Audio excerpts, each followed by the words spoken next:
nongeye kubifuriza ibihe byiza nshuti mudukunda kandi mudukurikira kuri uyu muyoboro Inzira Iboneye official, mugakurikira ibiganiro bitandukanye tugenda tubagezaho.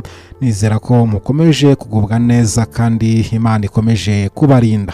Aka kanya tugiye kubaganirira ku nkuru, ni inkuru ikomeye, ni inkuru y'ubuzima, ni inkuru irimo amasomo atandukanye ku buryo uyikurikiye ishobora kuza kugira byinshi ikungura, ishobora kuza kugira byinshi iguhituraho ndetse ikagira na byinshi ishobora kuba yakubakamo. Ni inkuru igaruka ku gaciro k'umubyeyi w'umupapa, uruhare rw'umubyeyi w'umupapa rudakunda kugarukaho n'abantu batandukanye, ariko mu by'ukuri nyamara kubitekerezaho no kuruha agaciro hari byinshi bishobora kumufasha mu buzima bwe bwa buri munsi, ndetse n'ibyo afasha umuryango we. Ubwanga turavuga ku mubyeyi w'umupapa, ariko umubyeyi uri responsable, umubyeyi wita ku nshingano ze zo kwita ku muryango we, kurwanira ishyaka ndetse no kuwushakira icyubeshaho. Ni inkuru rero tugiye kugarukaho igaruka ku ruhare rw'uwo mubyeyi ndetse n'ibyo afasha umuryango, ariko abantu benshi batajya batekerezaho, nyamara hari byinshi bifasha guhindura ubuzima bwa wa muryango by'umwihariko abawugize.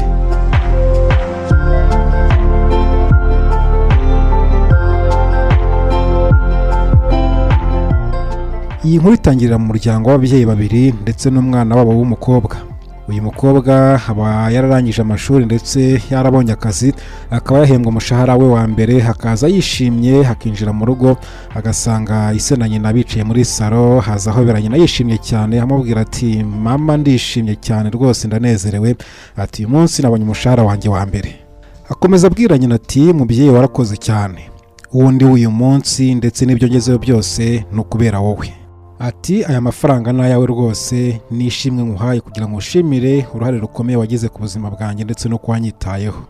Ubwo niko se umwana nawe aho yicaye mu ntebe havuga ati ariko mwana wanjye nanjye ndi hano.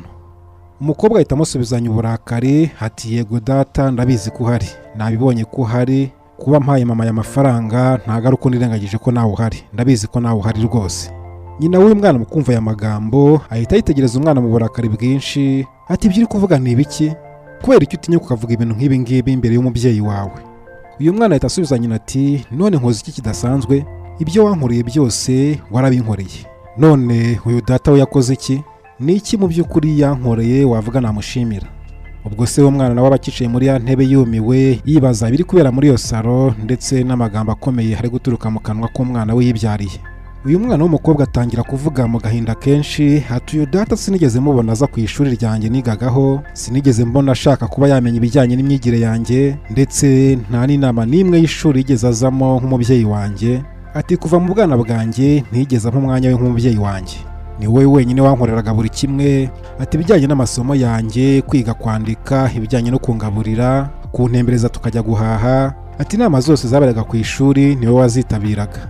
Ibyo nkunda ukabimenya, ibyo ntakunda ukabimenya. Ati mama wanjye ni wowe wenyine wankoreraga buri kimwe cyose nkeneye. Data we nta gihe yaramfitiye, igihe cyose yabaga ahugiye mu kazi ke ndetse no ku cyumweru yarakoraga. Kubera kwita cyane ku kazi ke yibagiwe ko afite umwana w'umukobwa. Mu by'ukuri cyari ikiganiro kirimo amarangamutima menshi ndetse muri salo buri wese yari yumiwe.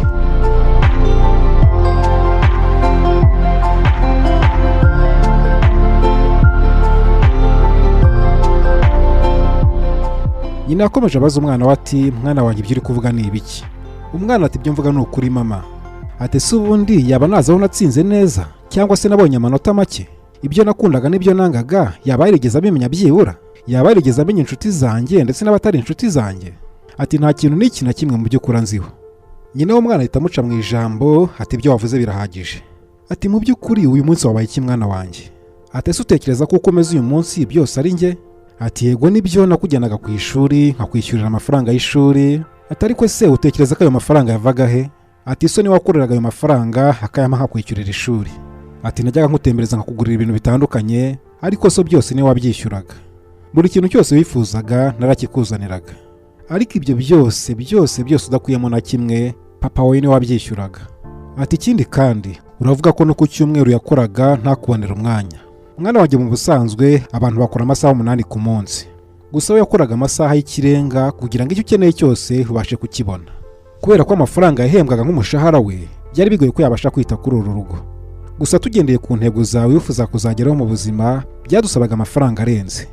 Buri minsi mikuru yose yakuguriraga imyenda mishyashya, gusa igitangaje muri ibyo mwana wanjye we nta kintu na kimwe yiguriraga. Iyo wabaga uryamye nijoro avuye ku kazi yarazaga akicara impande yawe uryamye, ubundi akaba ari yafatira amafunguro ye akwitegereza. Nta kintu na kimwe yifuzaga kuba yakwiha mwana wanjye atakiguhaye. Mu byifuzo bye bya buri munsi yifuzaga kuguha ubuzima bwiza, ndetse niyo byamusabaga gufata inguzanyo n'amadeni, ibyo byose yarabikoraga mwana wanjye kugira ngo abashe kukubonera icyo wifuza cyose mu buzima. Uyu munsi wageze ku byo wifuza, gusa mwana wanjye ndagira ngo wibuke ikintu kimwe: inyuma y'intsinzi yose y'umugore haba hari umugabo. Ashobora kuba musaza wawe, ishobora kuba inshuti yawe, ashobora kuba umugabo wawe, ndetse ashobora kuba papa wawe. Iso ni umubyeyi w'intangarugero, umubyeyi ukora cyane, ndetse akaba umubyeyi w'umunyakuri nigeze menya muri iyi si. Nyuma yo kumva amagambo ya mama we, uyu mwana yatekerejeho cyane, agahinda karamwica. Niko guhita ajya imbere ya se ati, data ndakwinginze mbabarira. Ati, ibyo navuze byose data, nta makuru nari mfite y'ibyo wankoreye. Bishoboka ko byakubaje data, ariko ndakwinginze mbabarira. Nabitewe n'ubujiji, nabitewe no kutamenya.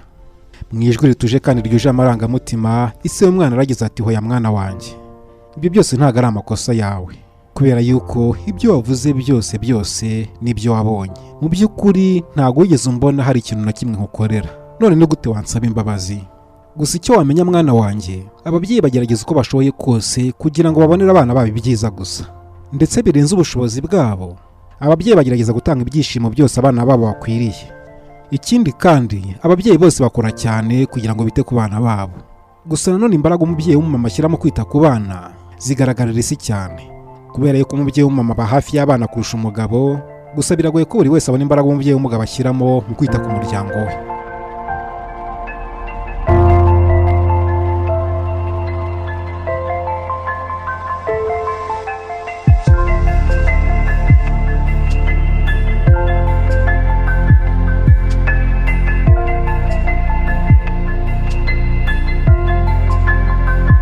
Mu gihe umugabo agiye hanze gushakisha, arwana n'isi, ashakisha amafaranga, akora cyane, nta wundi aba abikorera, byose aba ari kubikorera umuryango we.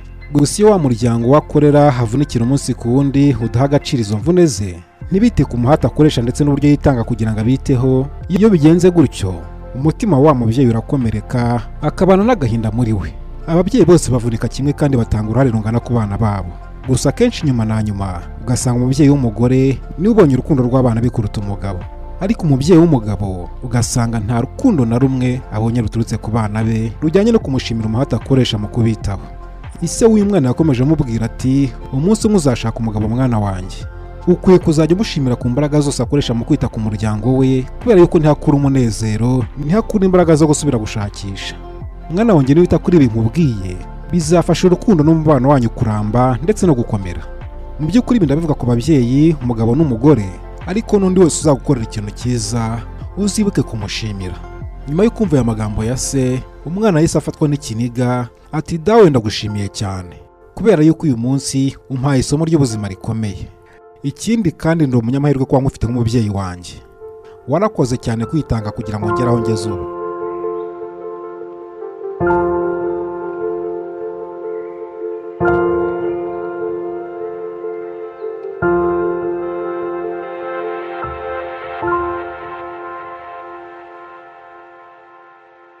Iyi nkuru iratwibutsa ko hari abantu bitanga cyane kugira ngo imiryango yabo ibashe kubaho neza. Banyura mu mvune zitandukanye, mu bibazo byinshi bigoye, ndetse rimwe na rimwe abantu batabasha kumva. Akenshi usanga kubera ko isi yamenyereye ko abagabo aribo bagomba kuvundikira imiryango yabo, akenshi no kubashimira umuhate n'imvune babigiriramo usanga abantu batabigarukaho cyane. Nyamara kubikora bibongerera imbaraga, ndetse bikabongerera umunezero bakumva ko ibyo bakora batavunikira ubusa. Nuko nk'umubyeyi uko wahuga kose, uko washakisha ubuzima kose, uba ukwiye no kubonera akanya umwana wawe uko kaba kangana kose, ndetse akamenya neza mbaraga uri gukoresha, uwo muhate uri gukoresha kugira ngo mwiteho, kugira ngo ahazaza he habe heza. Ibyo nabyo bimufasha kuba yakira imbaraga mu masomo ye, mu myitwarire ye myiza, kugira ngo atazatenguha umubyeyi ukora uko ashoboye kugira ngo umwana we azagire ahazaza heza.